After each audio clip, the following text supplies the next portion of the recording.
তো গাইস, আসসালামু আলাইকুম। আশা করি সবাই ভালো আছেন।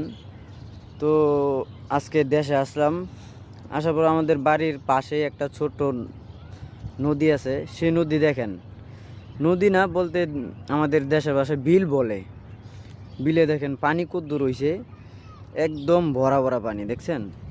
এই যে দেখেন এত পানি হইছে আমাদের দেশে, এই মনে হয় বন্যার পানি চলে আসছে এরকম বোঝা যায়।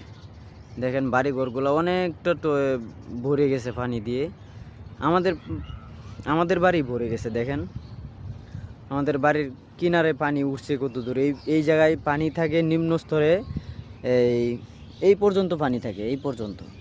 আর সেই পানি মনে হয় এই জায়গায় নামলে আমি নিজেই বুড়ে যাব, মানে এই পানিতে ডুবে যাব আমি নিজে নামলেই। তো দেখেন আমি এই জায়গায় আজকে আসলাম নদীর পাড়ে একটু আবহাওয়া দেখতে। দেখেন